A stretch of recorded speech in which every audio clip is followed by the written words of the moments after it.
अनुराग के साथ हमें इस शरीर में परिवार के बीच एक सुनहरा जन्म मिलता है।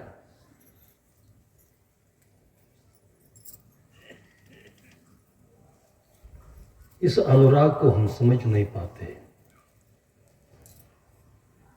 बड़े होने पर इसको संभाल नहीं पाते तो ये राग में बदल जाता है।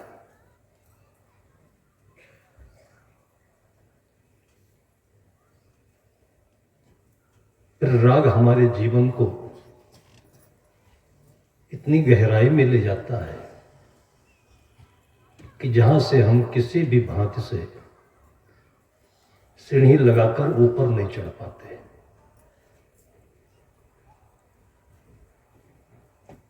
फिर वो राग हमारा उलझता उलझता द्वेष में बदल जाता है। अनुराग को सुरक्षित रहते तो परिपक्व होकर के वो वैराग्य में बदलता। जीवन की ये दो स्थितियां जो सौंदर्य के साथ हमें प्राप्त हुई और उसको हम संभाल नहीं सके, तो हमें जीवन के दो भद्दे पहचान मिलते हैं जिसको राग और द्वेष कहते हैं। इसमें कहीं भी गरीबी और अमीरी की समस्या नहीं है, कहीं भी किसी भी घट की समस्या नहीं है, किसी भी जाति की समस्या नहीं है, किसी राष्ट्र की समस्या नहीं है। ये मनुष्य मात्र की समस्या है, प्राणी मात्र की समस्या है। पशु में जो राग द्वेष हम देखते हैं उसको पहचान नहीं पाते हैं। मनुष्य में उस राग की जगह पर हमें जो सुंदर स्वच्छ पवित्र भावना मिली थी उसको अनुराग कहते हैं। जन्म के साथ यदि मां का स्नेह नहीं मिले तो कोई क्या कर सकता है। आपने कभी टटोला, संभाला, विचार किया, मंथन किया कि जन्म होने के बाद किसी भी लड़की को किसी प्रकार से शिक्षा देकर ट्रेंड करके मां बना सकता है क्या? इसके लिए आज तक कोई भी सिलेबस नहीं है कि कोई लड़की मां बनने को तैयार हो जाए। लेकिन जब बच्चा आता है तो स्वाभाविक उसके अंतस में जो वात्सल्य भावना आती है उसी के साथ बच्चे के भीतर में अनुराग भी आता है और बच्चे मां का एक पवित्र संबंध स्थापित होता है। इसमें कहीं भी कोई आर्टिफिशियल नहीं है, स्वाभाविक है। इस पवित्र संबंध को सदगुरु कबीर साहब ने कहा कि जहिया जन्म मुक्ता था। जब आपका जन्म हुआ था तब मुक्त थे। मां को दूर दूर तक कहीं बच्चे से कोई कामना नहीं, इतने दिन तक पेट में रखी उसका किराया चाहिए। और कहीं ये दूर की चिंता भी नहीं, जैसे व्यवसायी लोगों को होता है कि कल को अगर मंदी आ जाए, सामान मिलना बंद हो जाए तो क्या होगा। किसी मां को चिंता नहीं होती कि अभी ये बच्चा है, थोड़ा दूध कम पिलाए, कल को दूसरा बच्चा होगा और दूध उसके लिए भी बचा रखें। कभी मां नहीं सोचती है। पूरा खुले दिल से अपने हृदय वक्षस्थल को अपने बच्चे के लिए सौंपती है और उसमें कुछ भी कम नहीं पड़ता है। जब दूसरे बच्चे की तैयारी होती है तो वही गोदी, वही प्रकृति, वही अनुराग, वही वात्सल्य पूरा का पूरा मिलता है। इसी को कहा गया है कि पूर्णमदः पूर्णमिदम्। यह जीवन इतना परिपूर्ण है इसकी वास्तविक सामग्री इतना अपने आप में परिपूर्ण है कि इसमें कुछ भी कम नहीं पड़ता है। जब हमारी शिक्षा आज के समाज में हमारे मन को लेकर के आच्छादित और बुद्धि को पकड़ती है, तब धीरे धीरे हमारे भीतर में चिंता, भय और दुनिया भर के जितने मनोविकार हैं उत्पन्न होते हैं। थोड़ा सा पहले चले, आज के शिक्षा में और पहले की शिक्षा में अंतर देखें। कुंभकार के परिवार में, दर्जी के परिवार में किसी भी बच्चे को ये चिंता नहीं होती थी कि नौकरी मिलेगी कि नहीं मिलेगी, क्योंकि एक उनका व्यवसाय जो अपने परिवार के वातावरण की तरफ से मिल रहा है, तो बच्चा उसी के साथ खेलता था, उसी के साथ रमता था, उसी के साथ पढ़ता था। स्वाभाविक उसके रग में ये शिक्षा व्याप्त होती थी। और काम कोई छोटा नहीं होता है, बड़ा नहीं होता है। और ये चीजें ऐसी नहीं कि किसी ने इसका बंटवारा किया। आज आपके घर में कोई बच्चा आर्टिस्ट हो जाता है तो किसी माँ ने, किसी पिता ने बंटवारा में दिया क्या? अभी हम लोग नगरी में थे तो किसी के घर पर पधरौनी के लिए गए, तो जो समय कोरोना काल का लोगों के लिए मुसीबत का था, हम लोग भी उसी में थे। 10 दिन 15 दिन फंसे पड़े रहे, किसी तरफ से जाना नहीं, निकलना नहीं, और किसी के घर में कितने दिन तक बंद पड़े रहे। उसी विषम परिस्थिति में उस घर की बेटी ने, जो कि आर्ट साइड से पढ़ती थी, उसका दूर दूर तक कोई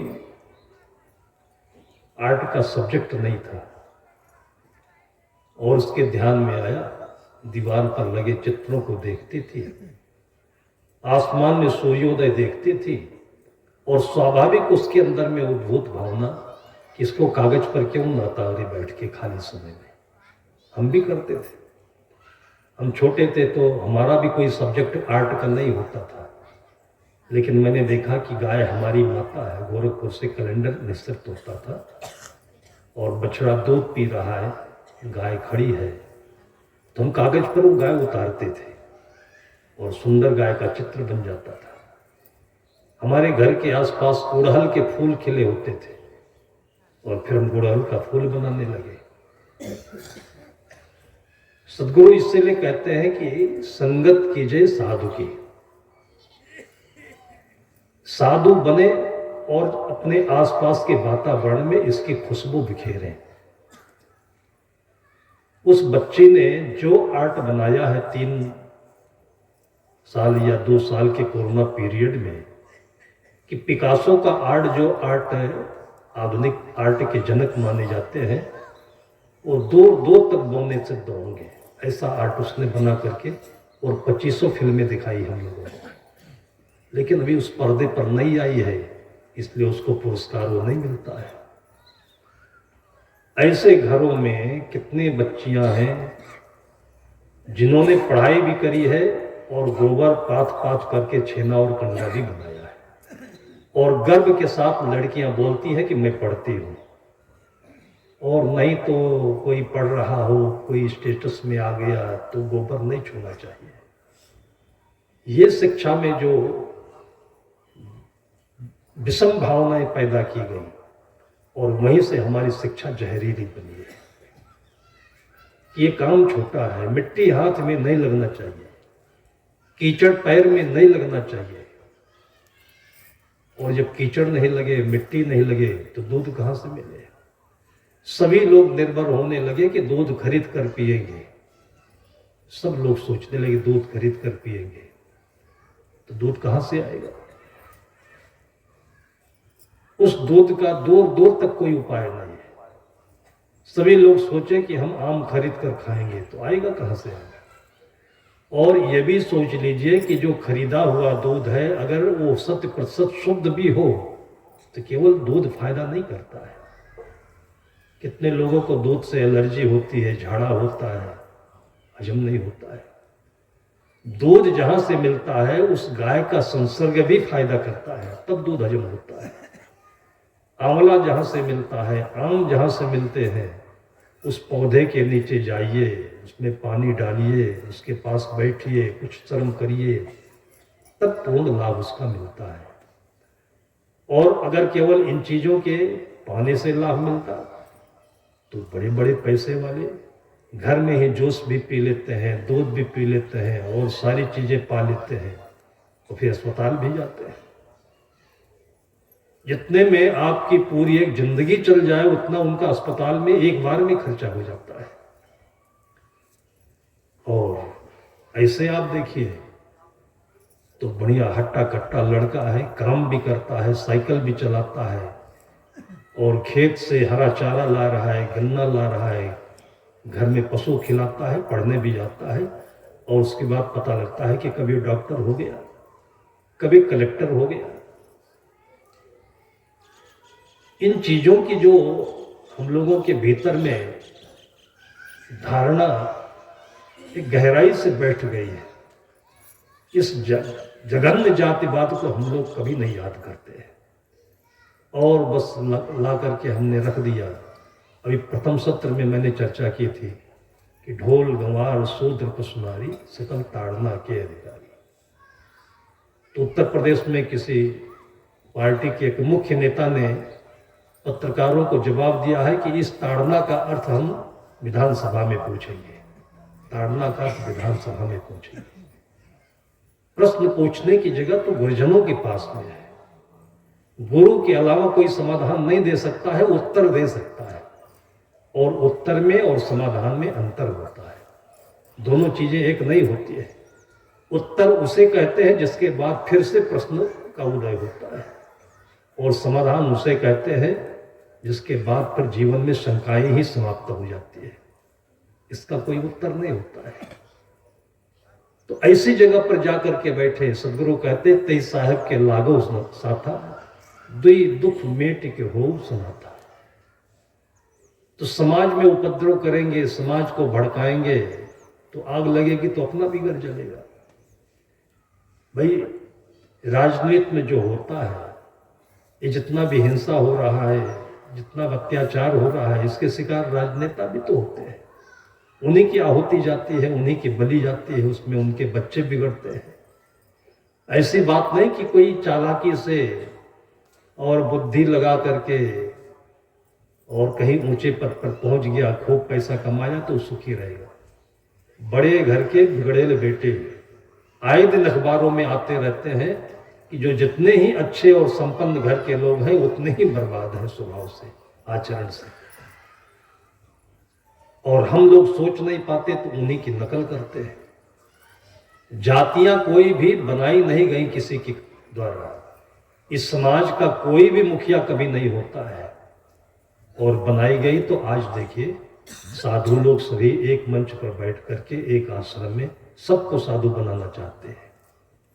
अगर इसको आप एक जाति समझ ले कि सभी साधुओं के चरण स्पर्श किए जाते हैं, इनको पूजा मिलता है, इनके पास में सुख है, शांति है, सब कुछ है। और आपको हम बताएं कि हम रेल गाड़ी से यात्रा में थे तो उसी समय में कोई 12-14 साल का लड़का रहा होगा, घुटनों के बल टेकते टेकते, और ऐसा लगता था कि उसका पैर एकदम से झूलता है, लंगड़ा है दोनों से, और आकर के सामने बैठा और हाथ सामने कर रहा है। मैंने पूछा क्या चाहिए? बोला पैसा। मैंने कहा क्या करोगे? तो बोला भूख लगी है। तो हम लोगों के पास पूड़ी मिठाई ये सब चलते समय भक्तों के यहाँ से मिलता है, उसको रास्ते की यात्रा में रखते हैं। साथी से कहा कि इसको मिठाई दो, फल दो, पूड़ी दो, भूख लगी है। जब पूड़ी निकालने लगे साथी तो हाथ पीछे कर लिया, कहा ये पूड़ी नहीं चाहिए, मुझको पैसा चाहिए। मैंने कहा पैसा चाहिए तो पैसा 10 रुपये 20 रुपये में क्या करोगे? इतना पैसा हमारे पास नहीं है। तुम ऐसा करो कि चलो मेरे साथ। मैं अपने साथी से कहा कि इसको कपड़ा निकाल करके बदलो, अच्छे कपड़े पहनाओ, साथ चलेगा और कल ही चल करके तुमको आश्रम पर सारी जमीन रजिस्ट्री करा देते हैं, तुम आश्रम के मुखिया बनोगे, महंत बनोगे। जैसे अपने साथी से कहा इसको नया कपड़ा पहनाओ, उसकी टांगे भी सीधी हो गई और एकदम तेजी से भागा और ट्रेन कूद करके बाहर निकल गया। जाति कहां बन पा रही है? एक जाति बिल्कुल एक साधु है, गृहस्थ है, कोई भी साधु हो सकता है। आश्रम जितने पड़े हुए हैं, यहां जितने संत बैठे हुए हैं, सब ये पछता रहे कितना बड़ा आश्रम कौन देखेगा अगली पीढ़ी में, और कोई इसको संभालने वाला नहीं दिखता है। बात यह है कि ये विभिन्न प्रकार की जो धारणाएं हैं मन में, वो हमारे कर्म बनाती है। हीन भावना हमारे कर्मों को प्रेरित करती है, अहम धारणा हमारे कर्मों को प्रेरित करती है, और उसी प्रकार से फिर धीरे धीरे अपनी एक सोसाइटी बन जाती है। गांजा पीने वालों की, दारू पीने वालों की, फल खाने वालों की, साग सब्जी खाने वालों की।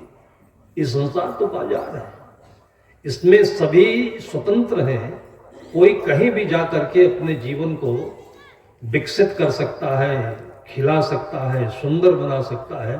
कहीं किसी के लिए कोई प्रतिबंध होता ही नहीं मनुष्य समाज में। लेकिन आज हम भी अगर सतर्क नहीं रहें, सावधान नहीं रहें, तो जहां भी आप रहेंगे, आपके मन को लूटने वाले, ठगने वाले वैचारिक रूप से, एक कोरोना का ही इन्फेक्शन नहीं होता है, विचारों का कोरोना से भी ज्यादा खतरनाक इन्फेक्शन होता है। और इसके साहित्य भी बहुत तमाम पड़े हुए हैं, इसके अगवा भी बहुत सारे मिलेंगे, और जिंदगी को बर्बाद करके दलदल में छोड़ देंगे। कोई किसी के साथ नहीं होता है।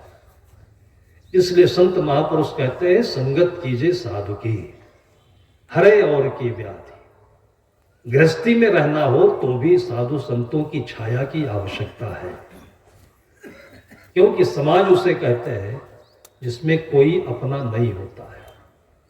चेहरे सबके वैसे हैं कि जो लोग मनुष्य दिखाई पड़ते हैं, प्रेम सब में बराबर दिखता है, आना जाना उन्हीं के बीच में रहता है, तो कैसे जिए इसमें? तो ऐसी परिस्थिति में जब हमारे मन को कोई सही दिशा देने वाला नहीं हो, तो फिर अंधेरे के समय में मन द्वंद से ग्रस्त हो, किसी प्रकार का निर्णय लेने की क्षमता ना हो अपने पास में, ऐसे समय क्या कर सकते हैं? ऐसी ऐसी परिस्थितियां आती हैं। हम आपको दो उदाहरण देकर बताते हैं। हमारे पास सुबह सुबह मैं लखनऊ जाने के लिए तैयार था आश्रम से, और यही फरवरी मार्च का महीना था। 40 किलोमीटर दूर से कोई भक्त, अयोध्या के पास उसका घर होता है। तो 10 दिन पहले, कितनी चतुर मां थी वो, 10 दिन पहले अपने परिवार में एक ही बेटा था, उस बेटे को लेकर आश्रम पर आई। उस समय वार्षिक कार्यक्रम था हमारे पास। तो आकर के मिली, बंदई करी और बोली कि साहब जी थोड़ा इस पंकज को आप समझाइए, नहीं तो कुछ न कुछ ये गलत करने वाला है। वो गुमसुम रहने लगा था, अकेले में ज्यादा रहता और हंसता नहीं, किसी से बोलता नहीं। ऐसा लगा कि डिप्रेशन में जा रहा है। मैटर क्या था उसने ठीक से बताया नहीं।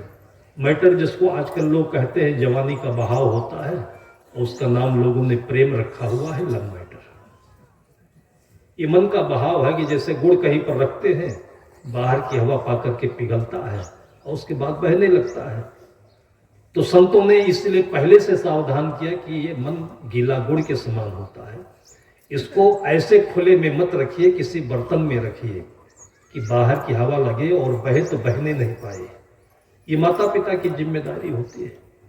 लेकिन आज माता पिता भी ऐसे विवश और लाचार परिस्थिति में है कि स्कूलों का वातावरण इतना गंदा है, और सुबह से शाम, शाम से सुबह निगरानी नहीं हो तो बच्चों का भविष्य क्या होगा वो भी नहीं बता सकते। मैं उस समय उस पंकज से बातचीत ज्यादा नहीं कर पाया। भंडारा समाप्त हो गया, भीड़ भाड़ में खोए रहे वो लोग, चले गए। 10 दिन के बाद में उसी पंकज को और एक ट्राली में रख करके और 40 किलोमीटर दौड़ते हुए वो चली आई महिला, और मैं बाहर निकलने के लिए तैयारी था, और एकदम जोर से चिल्लाकर बोली कि साहब बचाइए जिंदगी, और पंकज ने तो जहर खा लिया है। रात्रि में 12 बजे तक साथ साथ लेटती थी, कुछ गलत ना कर ले। उसको नींद आ गई और उसी के बीच में कहीं बाहर से ला करके उसने रखी होगी सल्फास की गोली और सिलबट्टे पर थोड़ा तोड़ा उसको और पानी में लेकर के निकल दिया। जब खटपट की आवाज हुई तब वो उठी और पूछती है कि क्या कर दिया ले तुमने, और पानी वानी पी करके सब कुछ अंदर कर दिया था। एकदम से चिल्लाई, लेकर के उसको डॉक्टर के पास गई। डॉक्टर ने कहा कि ये तो बचेगा नहीं, अब तुम लोग अपने को बचाओ पुलिस से। इतनी होशियार महिला कि उसको कुछ भी नहीं दिखाई पड़ा और ट्रैक्टर पर लेकर के 40 किलोमीटर आश्रम पर आ गई। तो हम लोग क्या कर सकते थे। मेरी जिंदगी में पहली बार ये एक्सीडेंट हुआ है। मैंने पूछा उससे कि आप चाहती क्या हो। उसने कहा कि डॉक्टर ने बताया है कि ये तो बचेगा नहीं, तुम लोग अपने को बचाओ। तो हम लोग अपने परिवार को, अब जो गया सो गया, उसके लिए हम क्या कर सकते हैं। अपने को बचाने की खातिर कि आपके यहाँ पुलिस कोई हस्तक्षेप नहीं करेगी, वो आप हम लोगों को बचा लेंगे। मैंने देखा कि वो गले तक जहर भरा हुआ है, तो थोड़ा सा दिमाग में कानून आया, तो उस लड़के के अंगूठे में स्याही छाप लगा करके और मैंने एक सादे कागज पर उसके अंगूठे लगवा दिए कि बाद में कुछ होता है तो उसमें उससे लिखवा देंगे कि मैंने स्वेच्छा से जहर खाया है, किसी को कोई आपत्ति नहीं होनी चाहिए। फिर मैंने उससे कहा कि इसके पिताजी भी होते तो उनसे अनुमति ले ली जाती। तब तक बाइक से वो भी आ गए। उससे भी मैंने पूछा क्या चाहते हो आप। पिता भी यही बोला कि इसको मरना ही था, तो मरने के लिए तैयार हो गया, अब हम क्या कर सकते हैं। डॉक्टर ने बोल दिया कि ये बचेगा नहीं, तो उससे पूछा कि हम क्या कर सकते हैं। तो सब चीज माता पिता ने हमारे ऊपर डाल दिया कि अब जो चाहे वो करे आप, तो हम क्या कर सकते हैं। फिर मन में आया कि अगर इसको गुमराह करके हम चले गए तो हमारी अंतरात्मा की जो कोर्ट है वो क्या बोलेगी कि जब मक्खन मलाई खाने का समय था, भंडारे का में पूजा लेने का समय था, तो डट कर बैठे रहे। और आज जब ये परिस्थिति आ गई तो भाग खड़े हुए। दुनिया क्या कहेगी, आत्मा क्या कहेगी। लेकिन और कुछ दूसरा विकल्प नहीं दिख रहा था। 3 एकड़ का प्रांगण है और सड़क से 3 किलोमीटर की दूरी पर आश्रम है, और आश्रम की प्रतिष्ठा है कि वहां पर पुलिस वगैरह शासन प्रशासन इज्जत करता है, हस्तक्षेप नहीं करता है। तो मेरे मन में यही आया कि इस लड़के को आश्रम में इतनी लकड़ी है, इसी में अभी जला देते हैं। ये आपको बिल्कुल दिल की सच्ची बात हम बता रहे हैं, उपन्यास नहीं है ये। हमारे साथियों को मैंने कहा कि लकड़ी तैयार करो और इसको जला करके यही राख बना देते हैं। दोनों ने हाँ भर ली और दोनों दस्तखत करने को तैयार हो गए, उसके माता पिता। फिर मेरे मन में आया कि किसी जिंदा आदमी को जलाना कहाँ तक उचित होगा। फिर मेरे मन में लगा कि कुछ उपाय तो कर लेना चाहिए। जब तक इसके सांस टूटती नहीं है तब तक तो अपने सारे प्रयास इसके साथ करने चाहिए, देखने चाहिए। तो आश्रम में हम लोग सारे उपाय छोटे मोटे रखते हैं। किसी को कब्जियत हो, कॉन्स्टिपेशन हो, या पेट में कोई प्रकार से दर्द हो, समस्या हो, तो एक एनीमा सिस्टम आता है कि मल द्वार से पानी चढ़ाकर पेट में जो पेट का मल है, गंदगी है, उसको बाहर निकाला जा सकता है, रिलीफ मिल जाता है। तो मैंने अपने साथी से कहा कि धर्मशाला के कमरे में रखकर इसको और एनीमा चढ़ाओ जोर से। वो एनीमा देने के बाद में उसके पेट की जो गंदगी निकली है कि उसकी माँ भी नाक पर धोती रख करके आंचल और वहां से भाग गई है।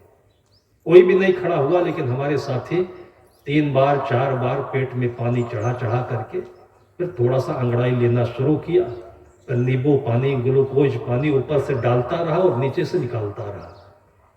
और जब मैंने देखा कि अब 5% इसको रिलीफ शुरू हो गया है, तो मैं जरूरी काम था, लखनऊ चला गया। उसके बाद जब मैं लौट करके आया हूं तो 3 दिन के बाद उसी सड़क पर आश्रम के भीतर टहलते हुए मिला हमको पंकज। मुझे देखा तो हंसा और बंदगी किया। मैंने कहा जी तुम बंदगी कर रहे हो कि राइफल चला दिए संतों के ऊपर। जो तुमको ये सब करना ही था तो हमारे पास चले आए होते, पूछ लिए होते हमसे कि करना चाहते हैं। आज भी वो पंकज है और जिसके साथ उसका लव मैटर चल रहा है, उसके तरफ की बात सुनिए। जैसे ही वो लड़की सुनी कि ये जहर खा लिया है, दूसरे दिन इरादा बदल करके दूसरी शादी कर ली उसने। जब ये जिंदा होकर के तैयार हुआ तब इसको समझ में आया कि हमारा प्रेम कितना सुरक्षित था, कितना विश्वसनीय था। इसलिए संत महापुरुष पहले से आपके दिमाग में एक टैबलेट रख देते हैं जो आपको एंटीवायरस का काम करता है। आपको वो वैक्सीन लगा देते हैं कि कोरोना से भी अगर खतरनाक कोई वायरस आता है तो आपके शरीर में इतनी इम्यूनिटी पैदा करेगा, आपके दिमाग को इतना मजबूत रखेगा कि आपको किसी भी धोखा में चोट नहीं आए, किसी भी धोखा में चोट नहीं आए। और नहीं तो छोटी छोटी बात में लोग पिघल जाते हैं, फंस जाते हैं, उसके बाद उलट जाते हैं, लटक जाते हैं। आज ये चीजें तब बता रहा हूं, केवल उत्तर प्रदेश की राजधानी लखनऊ में गोमती नदी है, रिवर फ्रंट के किनारे किनारे, जहां लोग टहलने घूमने जाते हैं।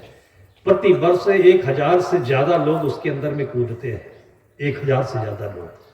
जबकि घटना मैं बता रहा हूं, उसी के एक हफ्ते के भीतर लखनऊ के एडीएम थे, जो एडिशनल डिप्टी कलेक्टर होते हैं, एक ही बेटा था, पत्नी से कुछ खटपट हुआ और जो लोग अपनी जिंदगी में पैसा पा करके, पद पा करके, समृद्धि पा करके और सब कुछ भूल जाते हैं और एक तिजोरी में बंद हो जाते हैं। एक रास्ता तो हर जिंदगी में हमारी भारतीय संस्कृति ने जो उपहार दिया है कि एक रास्ता गुरु के दरबार का हमें खुला रखना चाहिए। आधी रात को अगर आपको कोई दर्द हो, शरीर में दर्द हो तो, मन में दर्द हो तो, संतों का आश्रम का जो दरवाजा होता है वो खुला रहता है। और आजकल तो संतों का मोबाइल भी खुला रहता है, क्या दिक्कत है? एक बार वहां से क्लिक करके आप अपने दर्द को बोल दीजिए, वहां पहुंच जाइए और उसके बाद देखिए कि सारी दुनिया का समाधान आपको वहां मिल जाएगा। रोटी से लेकर के और दिमाग की बोटी तक सारा समाधान आपको वहां पर मिल जाता है। उसी के 10 दिन के भीतर एक मजिस्ट्रेट की कहानी बता रहा, वो भी लखनऊ के रहने वाले। एक बेटा था सन्नी, नोएडा में इंजीनियरिंग कर रहा था। पत्नी से कुछ बातचीत हुई और उसी में वो पत्नी चली गई मायके अपने। 10 दिन तक वो अपने घर में अकेले रहे, ड्यूटी जाते रहे, अकेले रहे, ड्यूटी जाते रहे। अब क्या बात उनके दिमाग में बस गई, उस बात को अगर वो निगल गए होते, जैसे कि सुबह के सत्र में मैंने कहा कि नीलकंठ की याद रखते महादेव की, तो निगल जाते, गला नीला हो जाता। इतना तो ही होता। समुद्र मंथन जो हुआ, कहीं पर दुनिया में ऐसा समुद्र नहीं जिसको मथा जा सके, लेकिन हमारे भारतीय साहित्यकारों ने, पूर्वजों ने कितने दूर का अंदाजा लगाया गया था कि ये पूरा संसार ही समुद्र है और इसको अगर ठीक से मंथन करोगे तो 2 चीजें मिलेंगी, एक राग मिलेगा और दूसरा वैराग्य मिलेगा। राग जो है इस संसार का जहर है और वैराग्य उसकी सबसे अच्छी बूटी है। ये दोनों अपने गले में बांध करके रखिए आप। और जो गले में ये माला दिया जाता है, ये वही बूटी है जो आपके भीतर में वैराग की अग्नि प्रदीप्त रखता है, जो किसी भी क्षण आपके जीवन को कहीं भी किसी परिस्थिति में आपका साथ देता है। वो एडीएम साहब रात में उठे और वो भी वही सल्फास की गोली खा ली। खाने के बाद जब उनको उल्टी पलटी होने लगी तो स्वयं बुला करके अपने नौकर को बोले, हमें ट्रामा सेंटर में भर्ती करो। और नर्सें आ गई, चूंकि वो प्रशासनिक अधिकारी थे तो सारी सेवाएं उपलब्ध हो गई। और उसके बाद नर्सों से बोल रहे थे कि मेरी कोई बेटी नहीं है, मैं तुमको अपनी बहन या बेटी मान लूंगा, मेरे सन्नी के लिए मेरी जान बचा दो। मुझे ये बात इतनी रात दिन तनाव बनी रही, कम से कम हफ्तों तक, कि ये डीएम आश्रम में क्यों नहीं चला गया। अगर इनके दिमाग में एक श्रद्धा का कोई भी स्थल होता तो पहली बात तो ये सब करने की आवश्यकता नहीं थी।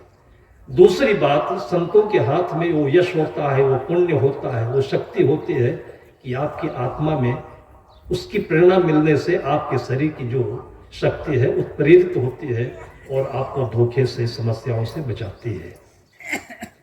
ये भावना प्रधान जीवन होता है। एक कण में इतनी ताकत है कि जिससे एटम बम बनाया जा सकता है। और आपके भीतर में, जिसको आत्मा कहते हैं, आप इंग्लिश में देखिए, आत्मा की जो स्पेलिंग होती है वो एटम ही होता है। इसी आत्मा के मंत्र को उपनिषदों से लेकर के और वैज्ञानिकों ने एटम बम का आविष्कार किया है।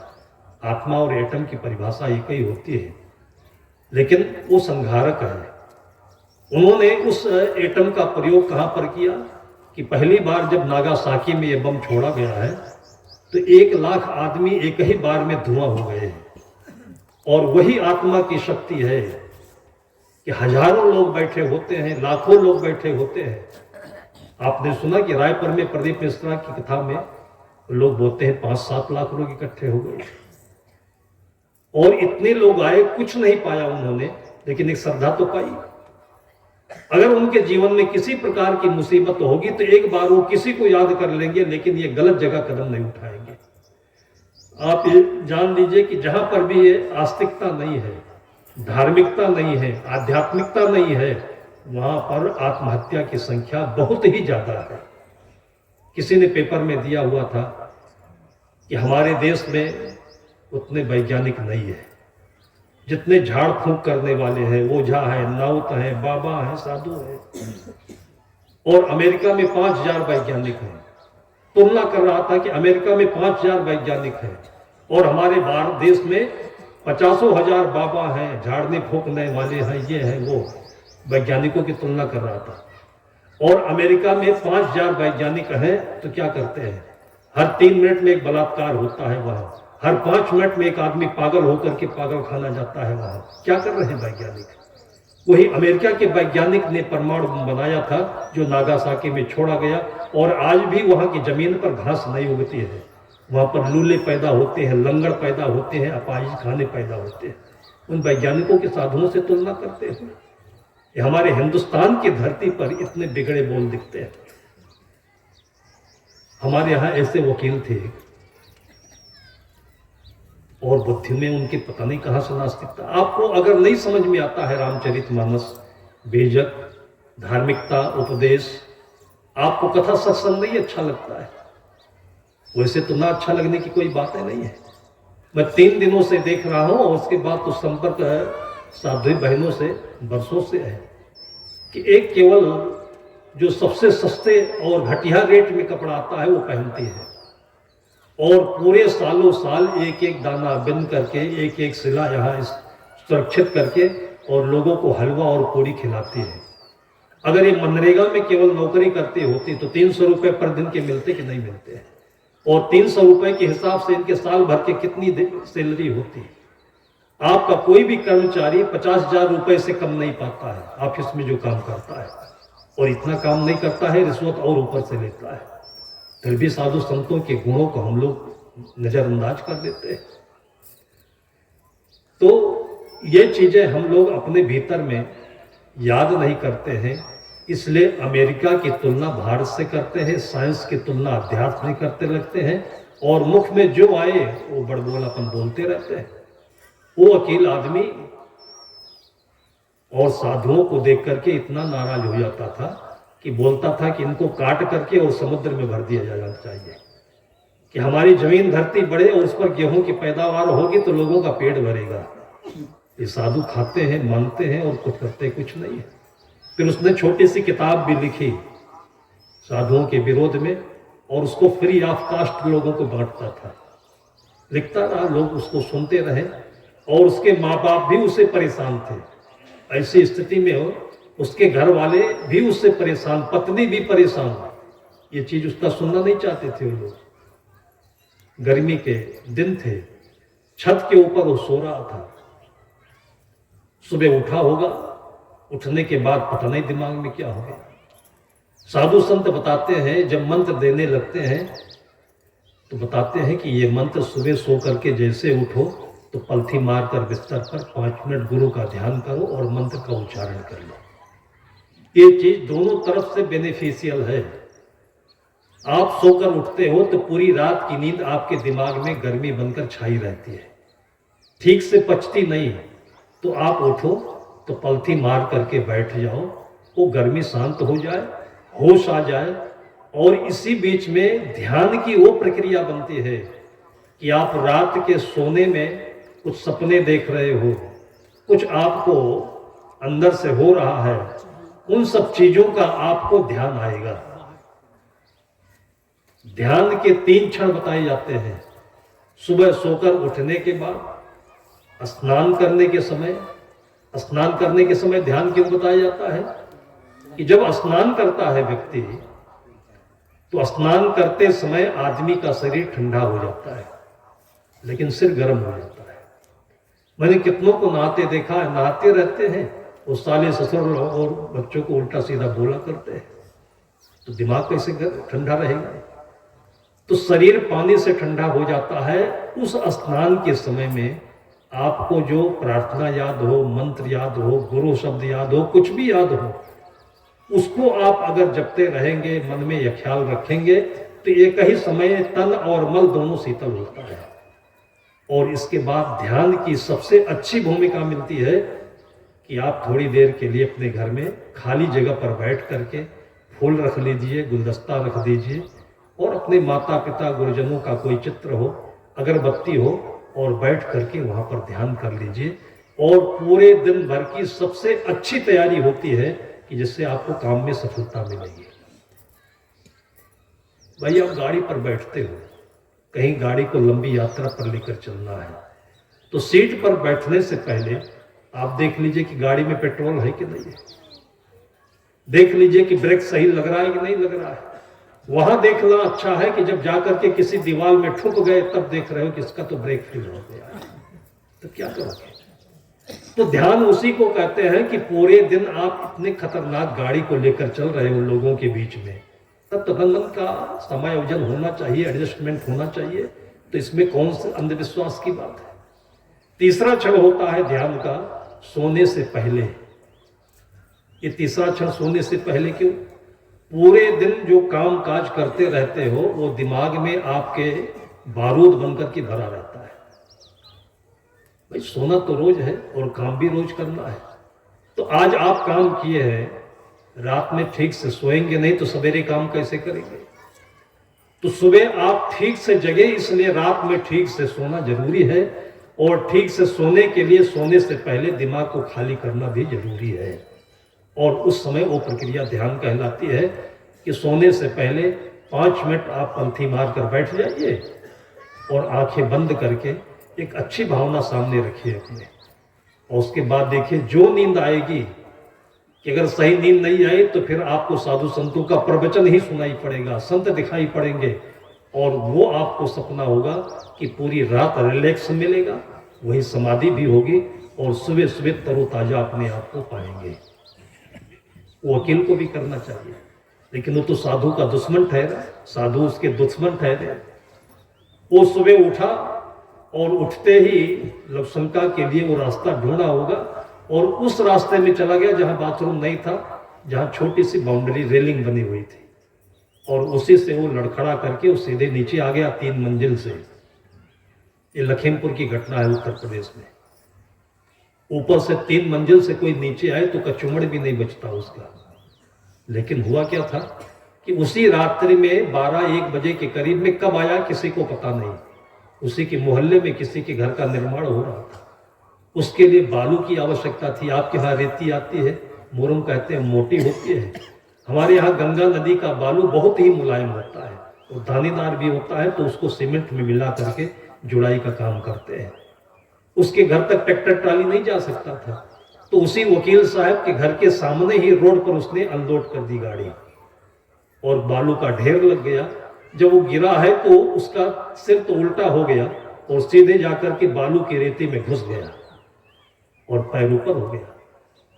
लेकिन जैसे गिरा है वैसे ही फिर खड़ा भी हो गया, और जैसे खड़ा हुआ तो उसकी बुद्धि भी सीधी हो गई। और उसके बाद तुरंत याद किया कि आज हमारा कोई पुण्य नहीं होता तो रात में किसी भगवान ने ला करके ये बालू यहाँ पर नहीं गिरा दी होती, हमारी कचुमड़ और वकालत सब ही निकल जाती। उसी दिन के बाद से फिर उसने जितने भी उसने किताबें लिखी थी ना अपने, वो अपनी किताबें अपने हाथों से दिया सलाई लगा करके जला दिया, और जिससे भी मिलता था तो राम राम सबसे पहले करता था। वकील की जिंदगी को बदल दी उस एक्सीडेंट ने। तो आदमी के जीवन में जब तक दुख नहीं आता है तब तक आदमी के जीवन में बोध भी नहीं होता है। बोध क्या है? बोध यह है कि अपने ही समान सभी आत्माएं हैं। बोध क्या है कि सभी घट में परमात्मा है। बोध क्या है कि सबका सुख दुख समान है। 4 वेद 6 शास्त्र में बात मिली है धोए।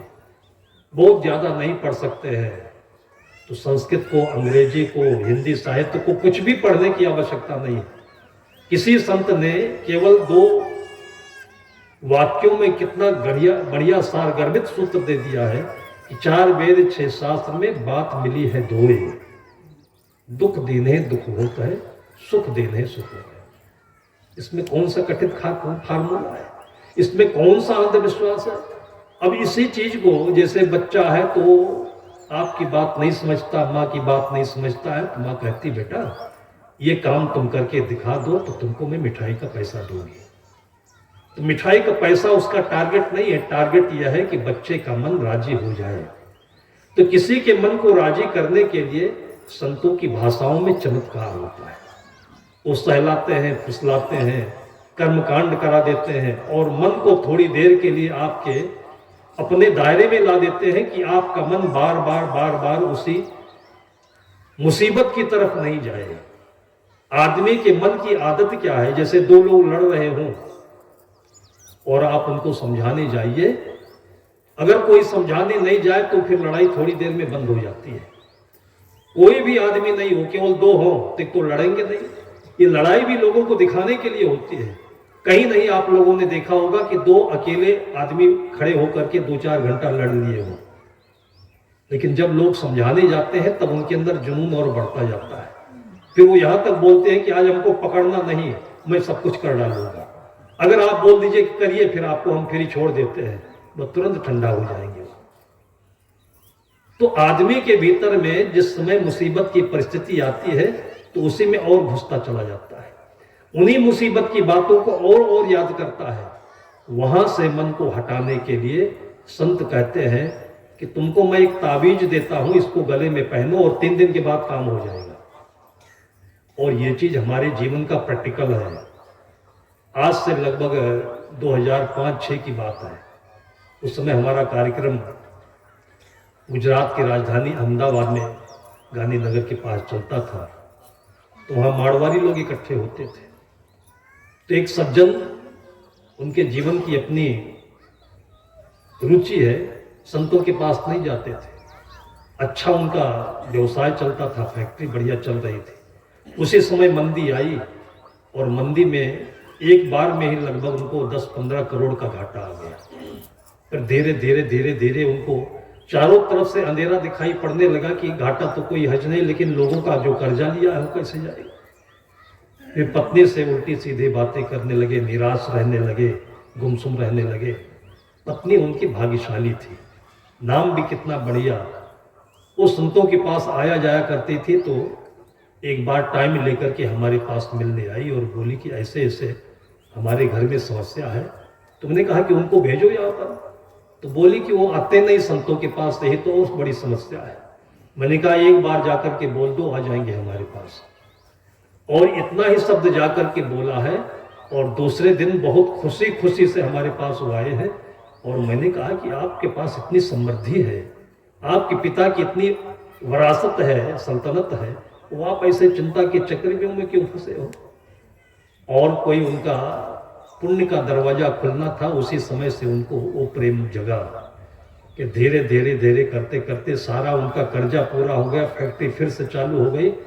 और आज 15 वर्ष हो गए होंगे उनके नियम और साधना के, कि आज तक ऐसा कोई भी हमारे पास में मोबाइल फोन नहीं है कि जिनका नियमित रूप से एक दिन फोन आता हो। और उनका हर रविवार को स्नान करने के बाद, जलपान करने से पहले 2 मिनट 5 मिनट उनका फोन हमारे पास आता है, बिल्कुल नियमित रूप से।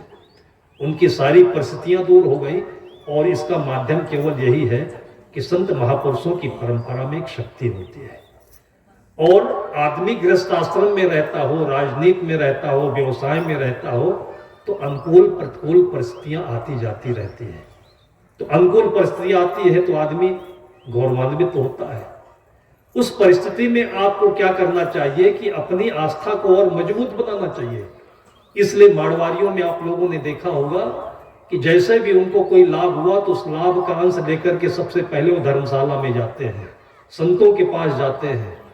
आप पूरे देश में देखिए कि बिरला की कितने धर्मशाला मिलेंगे। और ऐसे ही दक्षिण भारत में मैं घूमने फिरने गया हूँ, बांगड़ धर्मशाला वहां बहुत मिलता है। वो गरीबी से निकल करके जब अपने व्यवसाय को आगे बढ़ाए हैं तो पहली फैक्ट्री को उन्होंने धर्मशाला के नाम ही रजिस्ट्री कर दी कि पीढ़ी दर पीढ़ी तक इस फैक्ट्री की जो आवक होगी वो केवल हमारी धर्मशाला बनेंगे और उसमें यात्रियों को रहने की सुविधा होगी, खाना पीना मिलता रहेगा। एक बार आपका आया घर में पैसा अच्छे काम में लग जाता है तो दूसरी बार वो पैसा गलत काम में नहीं जाता है। ये हमारी भारतीय मान्यता है। एक बार लोगों को प्रेम हो जाता है, अब जितने लोग मैंने देखा कि 200-200 किलोमीटर से दूर से लोग यहाँ पर आए हुए हैं, 200-200 किलोमीटर दूर से 15-20 किलोमीटर लोगों को नौकरी करने जाना पड़ता है, तो हमसे कहते साहब जी आप बोल दीजिए ट्रांसफर हमारा हो जाए। 20 किलोमीटर वो अपनी नौकरी में नहीं जाता है, लेकिन 200 किलोमीटर यहाँ आ जाता है। कितनी बड़ी ताकत मिलती होगी उसको। इस शक्ति का हमें अनुभव करना चाहिए और इसी को आशीर्वाद के रूप में हमें अपने बच्चों के जेहन में, उनके अंतःकरण में देनी चाहिए। ये उनके जीवन की सबसे बड़ी ताकत होगी। एक रास्ता दिखा देना चाहिए जो जीवन का सबसे बड़ा, सबसे चौड़ा नेशनल हाईवे होगा, जिस पर कोई ब्रेकर नहीं होगा उसके जीवन का। और उसी को कहते हैं कि बिना किसी कठिनाई के, बिना किसी असफलता के वो जीवन में ऑलराउंडर होकर के निकलता है और वही माता पिता के नाम पर 4 चांद लगाता है। सबके घर में इसी प्रकार से होनहार लोगों को देखें और उन्हीं का आशीर्वाद उनके आने वाली पीढ़ी को मिलता रहे। और ऐसे ही भगीरथ की लाई हुई गंगा में, इस सत्संग में, संतों के दरबार में सभी का कल्याण होता रहे। इन्हीं शब्दों के साथ में मैं अभी की चर्चा को यहीं पर विराम देता हूँ।